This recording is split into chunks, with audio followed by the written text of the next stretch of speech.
ಮೀನ ರಾಶಿಯವರಿಗೆ ಈ ವರ್ಷವು ಆಧ್ಯಾತ್ಮಿಕ ಬೆಳವಣಿಗೆ ಮತ್ತು ಆರ್ಥಿಕ ಸ್ಥಿರತೆಯ ವರ್ಷವಾಗಿದೆ. ರಾಶಿಯಾಧಿಪತಿ ಗುರುವು ಶುಭ ಸ್ಥಾನದಲ್ಲಿರುವುದರಿಂದ ನಿಮ್ಮ ಬುದ್ಧಿವಂತಿಕೆ ಮತ್ತು ಅಂತಹ ಸ್ವರೂಪ ಹೆಚ್ಚಾಗಲಿದೆ. ಕಠಿಣ ಸಂದರ್ಭಕ್ಕೆ ದೈವ ಬಲ ನಿಮ್ಮನ್ನ ಕೈ ಹಿಡಿಯಲಿದೆ. ಉದ್ಯೋಗದ ವಿಚಾರಕ್ಕೆ ಬರೋದಾದ್ರೆ ಶಿಕ್ಷಣ, ಸಮಾಜ ಸೇವೆ, ಬ್ಯಾಂಕಿಂಗ್ ಹಾಗೂ ಕಾನೂನು ಕ್ಷೇತ್ರದಲ್ಲಿರುವವರಿಗೆ ಅತ್ಯಂತ ಶುಭದಾಯಕ ವರ್ಷ. ನಿಮ್ಮ ಪ್ರಾಮಾಣಿಕತೆಗೆ ಮನ್ನಣೆ ಸಿಗಲಿದೆ. ದೂರದವರಿಗೆ ವರ್ಗಾವಣೆಯಾಗೋ ಅಥವಾ ವಿದೇಶಿ ಕಂಪನಿಗಳಲ್ಲಿ ಕೆಲಸ ಸಿಗೋ ಯೋಗವಿದೆ. ವ್ಯವಹಾರದ ವಿಚಾರಕ್ಕೆ ಬರೋದಾದ್ರೆ ಹೂಡಿಕೆಗಳಿಗೆ ಇದು ಉತ್ತಮ ಸಮಯ.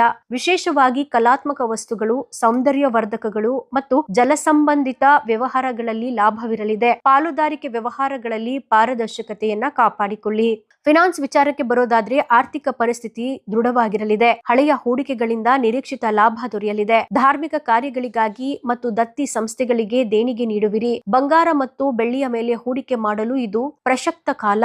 ಇನ್ನು ಆರೋಗ್ಯದ ವಿಚಾರಕ್ಕೆ ಬರೋದಾದ್ರೆ ಕಾಲಿನ ಪಾದಗಳು ಮತ್ತು ನಿದ್ರೆಯ ಕಡೆಗೆ ಗಮನ ಹರಿಸಿ. ರಾತ್ರಿ ಸರಿಯಾದ ನಿದ್ರೆ ಮತ್ತು ಹಸಿರು ತರಕಾರಿಗಳ ಸೇವನೆ ನಿಮ್ಮ ಚೈತನ್ಯವನ್ನ ಹೆಚ್ಚಿಸುತ್ತೆ. ಮಾನಸಿಕ ಶಾಂತಿಗಾಗಿ ಪ್ರಾಣಾಯಾಮವನ್ನ ಅಳವಡಿಸಿಕೊಳ್ಳಿ. ಶಿಕ್ಷಣದ ವಿಚಾರಕ್ಕೆ ಬರೋದಾದ್ರೆ ಹೆಚ್ಚಿನ ಏಕಾಗ್ರತೆ ದೊರೆಯಲಿದೆ. ಸಾಹಿತ್ಯ, ಕಲೆ ಮತ್ತು ಸಾಯಂಕಾಲ ಕಾಲೇಜಿನಲ್ಲಿ ಓದುತ್ತಿರುವವರಿಗೆ ವಿಶೇಷ ಸಾಧನೆ ಮಾಡುವ ಅವಕಾಶವಿದೆ. ಇನ್ನು ಕುಟುಂಬ ಮತ್ತು ವೈಯಕ್ತಿಕ ಜೀವನದ ಬಗ್ಗೆ ಹೇಳೋದಾದ್ರೆ ಕುಟುಂಬದಲ್ಲಿ ಶಾಂತಿಯುತ ವಾತಾವರಣ ಇರಲಿದೆ. ಹಿರಿಯರ ಮತ್ತು ಗುರುಗಳ ಮಾರ್ಗದರ್ಶನ ನಿಮ್ಮ ಜೀವನದ ಹಾದಿಯನ್ನ ಸುಗಮಗೊಳಿಸುತ್ತೆ. ಮನೆಯಲ್ಲಿ ಶುಭ ಕಾರ್ಯಗಳು ಅಥವಾ ಮಗುವಿನ ಆಗಮನದಂತಹ ಸಂತೋಷದ ಸುದ್ದಿ ಕೇಳುವಿರಿ.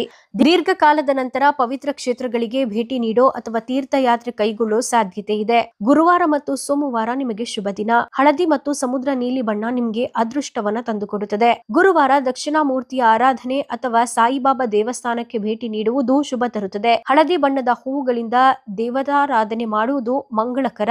ಇದಾಯ್ತು ಈ ಕ್ಷಣದ ಅಪ್ಡೇಟ್ಸ್. ಈ ಕುರಿತು ನಿಮ್ಮ ಅನಿಸಿಕೆ ಅಭಿಪ್ರಾಯಗಳನ್ನ ತಪ್ಪದೆ ಕಮೆಂಟ್ ಬಾಕ್ಸ್ ಅಲ್ಲಿ ಕಮೆಂಟ್ ಮಾಡಿ ತಿಳಿಸಿ. ವಿಡಿಯೋ ಇಷ್ಟ ಆದ್ರೆ ಲೈಕ್ ಮಾಡಿ, ಮ್ಯಾಕ್ಸಿಮಮ್ ಶೇರ್ ಮಾಡಿ. ಧನ್ಯವಾದಗಳು.